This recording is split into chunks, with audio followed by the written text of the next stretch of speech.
Hey guys, it's Tiny Tom Logan back with another video for you here from i43. Yes, we are still using the ghetto microphone. Hopefully the audio will be better this time.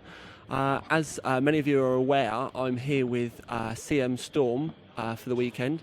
And I'm actually here with Sasha at the moment. You alright, Sasha? Yeah. But basically, we've on the stand this weekend, we've got the only 6 in the UK CM Storm trigger keyboards. Now these are still very, very new. We may not actually even see them hitting the shops until like December, maybe next year. We thought we'd come and have a quick look round and also talk with Sasha about some of the really interesting key options that are going to be coming out later. But hopefully Strawberry will come in now and give you a decent look at the keyboard.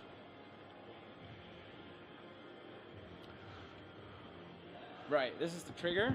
This is the full-size, full-feature keyboard, which is going to come out later in the year. It's going to have a lot of features. You're going to have 6 different profiles. You can program the profiles, remap all the keys, assign macros to all the keys, and you can store the macros and the profiles on the keyboard. So you can plug and go, connect it to another PC, and use the same profiles and macros over there. And this is Quickfire Rapid. This is the one that's already out in Asia right now, and it's coming out in the US soon. And Europe, we're not sure yet. This is just a demo board, so you can see the different kinds of switches. These are some of the Cherry switches that exist, and yeah, if you want, I can explain the difference to you. Yeah, if you could please, Sasha. If we move this out of the way and move it over so Storms can actually get you and the keyboard in. Right, like I said, this is a demo board, so it's just to explain the different switches and give people an opportunity to try the different switches, because like yourself, most people actually don't know what the difference is, so they're not even aware that there are different switches to begin with. So you say different switches. If you can just explain to us, because I found this really, really interesting when it first came up. I just thought a keyboard was a keyboard. I honestly didn't know that you guys go into such depths of designing how the keys react. So if you can just tell us the differences between them.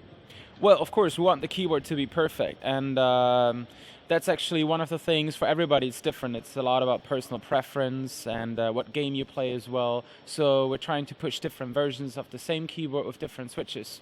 Yeah, basically there are 3 different main types of Cherry switches: a clicky one, a bumpy one, and a linear one. The linear one doesn't let you know when you actuate the switch. The bumpy one gives you a slight bumpy feedback similar to a membrane keyboard, and the clicky one gives you audio and tactile feedback in the form of a click. And then there are different strengths of those 3 types of switches: a strong one, a medium one, and a light one. So for example, here we have linear light one. That's the red button? The red button. And this is the medium one, the black one, linear, and this is the linear strong one, the gray one. I've got to say, guys, I was playing with this earlier on, and there is a big difference between the switches. And considering some of you gamers are, the amount of time you spend at your keys and stuff, actually being able to choose how your keyboard reacts is just crazy. I mean, I've been talking to them about this, and the whole idea is that there's going to be stickers on the boxes, so that when you buy your keyboard, you can actually buy your keyboard with the buttons that you want. Now, I asked Sasha about this earlier. The buttons technically aren't changeable, so it's not something you can have like your AWSD or whatever it is, your gamer keys. You can't change the gamer keys to different ones. You actually have to have the whole keyboard. But still, let's face it, if you really like the CM Storm and you're like, oh, I don't really like those buttons, and your mate's got one, you can actually buy the keyboard with the right buttons. So I think that's completely nuts. So any kind of like rough timescales when these are going to be available? Well, this one later this year, and this one in Europe, actually I'm not sure. In Asia it's coming out right now, so like any day now it's going to be available in retail. Okay, what about the States? States is coming out soon. How soon exactly, I'm not sure, but it should be a few weeks only. Yeah. Now, actually, you said that they're not interchangeable, which is correct, but for some die-hard fans out there, if you just want to change the WASD keys, for example, you can actually, well, you have to unsolder the whole thing, so that's a problem. But if you don't mind going into the detail, you can actually remove the top cover of the switch and remove the inners of the switch and replace it with a different one. So it's possible, but it's very difficult. Yeah.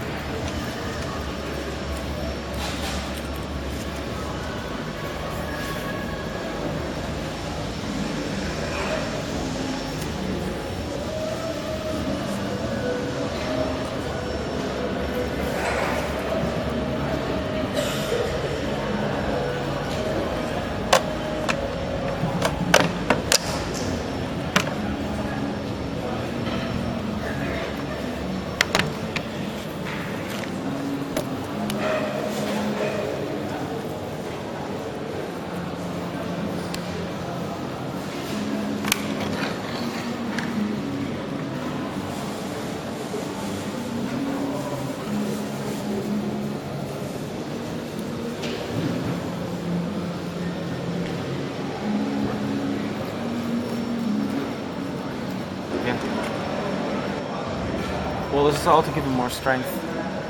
It's pretty cool. For people smashing the keyboards. The keyboard bashers. Yeah. We were just saying how chunky the bottom of the keyboard is and how nice it kind of looked. Very rare that you see a keyboard that's that thick with that kind of chunky build. So it's got a really high build quality. What did you say the difference is going to be, Sasha? One of the differences is going to be there's going to be 2 more rubber pads here. Okay. And then mostly it's about the keycap printing. These logos are all going to be moved up so they get better lit in the dark from the LED backlight. Okay. These additional characters were not supposed to be on. That was actually a mistake. Okay. Those weird characters you've probably never seen before. This one is going to be in a smaller font. The arrow keys are going to be replaced with just wedges like this. Okay. And over here on the numpad as well.